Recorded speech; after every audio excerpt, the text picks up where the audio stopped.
अव्यक्त मुरली 28 जून 77 की। वेस्ट मत करो और वेट कम करो।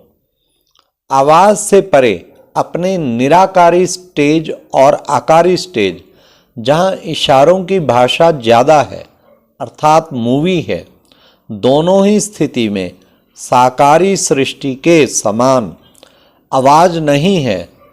ऐसे आवाज से परे की स्थिति अच्छी लगती है।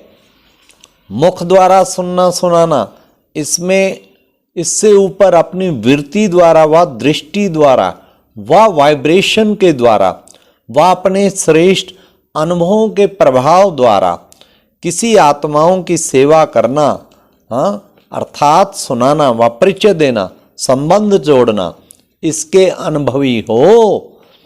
फिर प्यारे बाप दादा ने कहा, साइलेंस की शक्ति वाली श्रेष्ठ आत्माएं भी जो 1 घंटे के भाषण द्वारा किसको परिचय दे सकते हो, वह 1 सेकंड की पावरफुल दृष्टि द्वारा, पावरफुल स्टेज द्वारा, कल्याण की भावना द्वारा, आत्मिक भाव द्वारा स्मृति दिला सकते हो व अपरोक्ष साक्षात्कार करा सकते हो।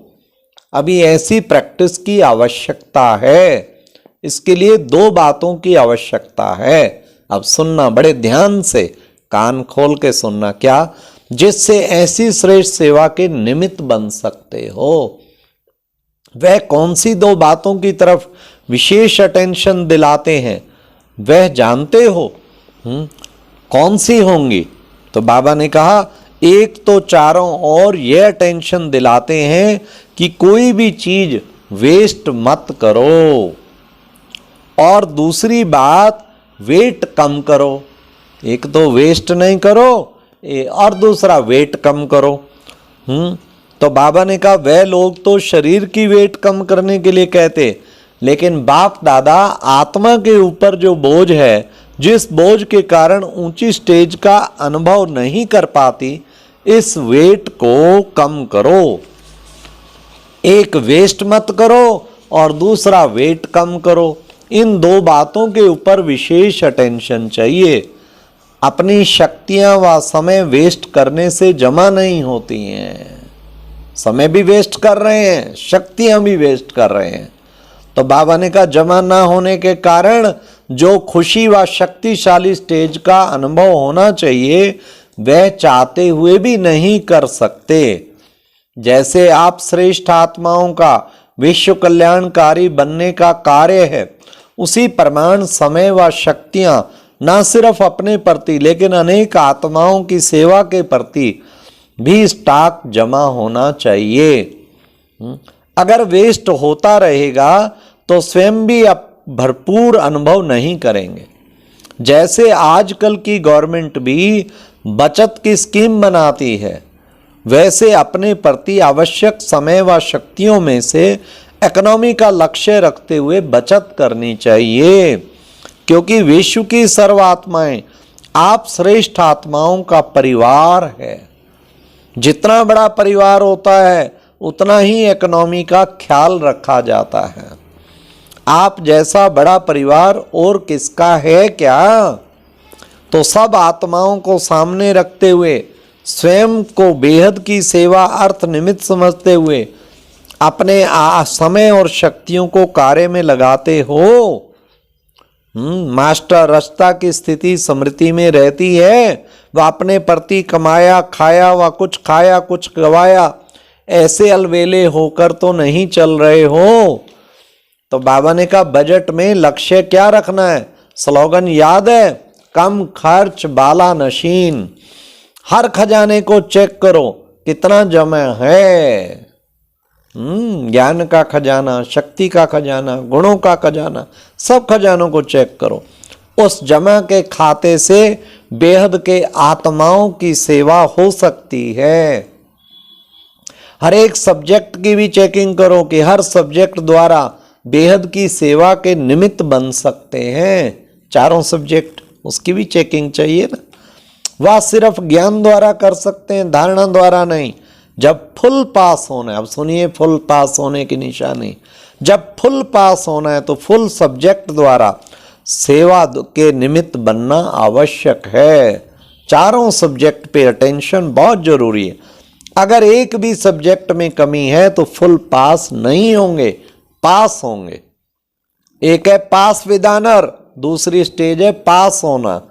जो सिर्फ पास होते हैं, पास विद ऑनर नहीं, तो उन्हों को पास विद ऑनर के अंतर में, अब बड़े ध्यान से सुनना, धर्मराज की सजाओं से पास होना पड़ता है।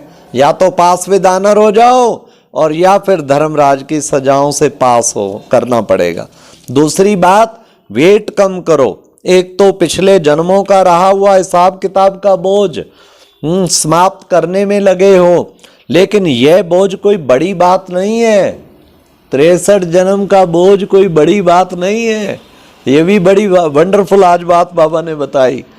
ब्राह्मण बनकर व ब्रह्मा कुमार कुमारी कहलाकर, विश्व कल्याणकारी विश्व सेवाधारी कहलाकर, फिर अगर ऐसा कोई विकल्प व विक्रम करते हो तो वह बोझ उस बोझ से 100 गुना, ओहो 100 गुना, ये ज्यादा बड़ा बोझ है। बाबा कहते वो तो 7 की 7 जन्म बाई जन्म कटता आया गर्भ जेल की सजाओं से, उससे बड़ा ये बोझ है। ऐसे कितने प्रकार के बोझ अपने संस्कारों के वश, स्वभाव के वश, ज्ञान बुद्धि के अभिमान वश, नाम और शान के स्वार्थवश, स्वयं के सल्वेशन प्राप्त करने के वश, व अलबेलेपन व आलस्य के वश अब तक कितने बोझ उठाए हैं।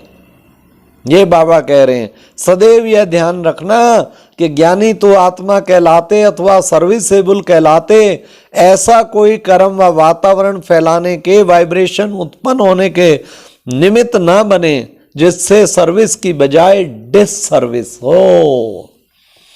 क्योंकि सर्विस भी हो, लेकिन एक बार की डिससर्विस, अब ध्यान से सुनना दोनों कान खोल के, एक बार की डिससर्विस 10 बार की सर्विस को समाप्त कर देती है। जैसे रबड़ मिट जाता है, वैसे एक बार की डिससर्विस 10 बार की सर्विस के खाते को खत्म कर देती है। और वह समझता रहता है कि मैं बहुत सर्विस करता हूं। ये तो जब मुरली चलाई थी 77 में, अब तो और 10 गुना बढ़ गया। एक बार की डिससर्विस 100 बार की सर्विस खत्म कर लो। ये हिसाब रखो, पता लगे। पाप जरा ना करना, पुण्य खूब करो। लेकिन खाता खाली होने के कारण निशानी दिखाई भी देती है, लेकिन अभिमान के वश बाहर से मियाँ मिट्ठू बन जाते हैं। निशानी क्या होती? एक तो याद में शक्ति व प्राप्ति का अनुभव नहीं होता।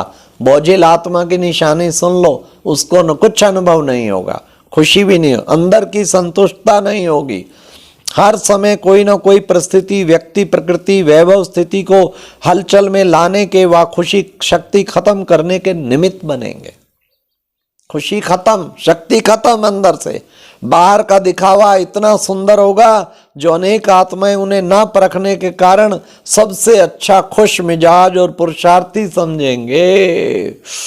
वाह वाह वाह, बाहर का दिखावा, लेकिन अंदर बिल्कुल उलझन में खोखलापन होता है। नाम शान का खाता फुल बटा फुल लेकिन खजानों का खाता, अनुभूतियों का खाता खाली के बराबर होता है। अर्थात नाम मात्र होता है और निशानी क्या होगी?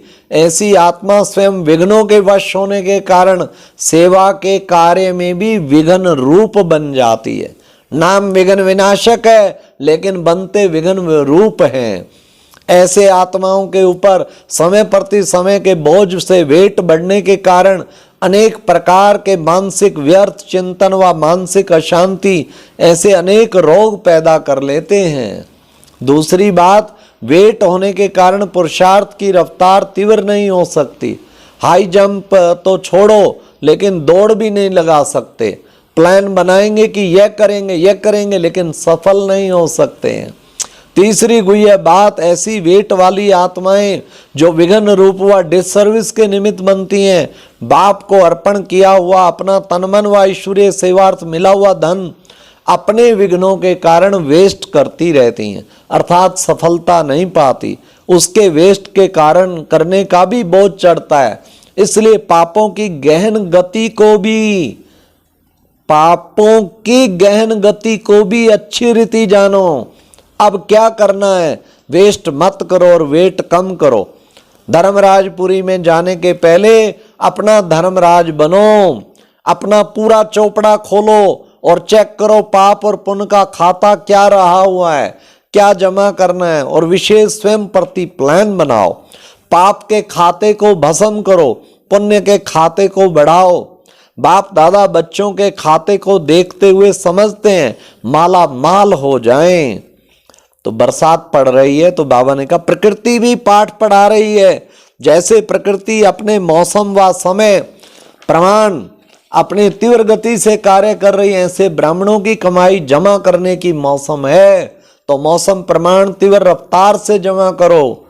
अच्छा, ऐसे सदा फरिश्ते वेटलेस अर्थात लाइट रूप हर सेकंड और संकल्प भी पिछला बोझ भस्म करते भविष्य जमा करने वाले सदा विश्व सेवाधारी स्वरूप में स्थित रहे आत्माओं को सर्व खजाने महादानी बन दान करने वाले अपने शक्तियों के खजाने में संपन्न हो शक्तियों द्वारा वरदानी बनने वाले रहम दिल आत्माएं सदा विश्व कल्याणकारी आत्माओं को बाप दादा का याद प्यार और नमस्ते।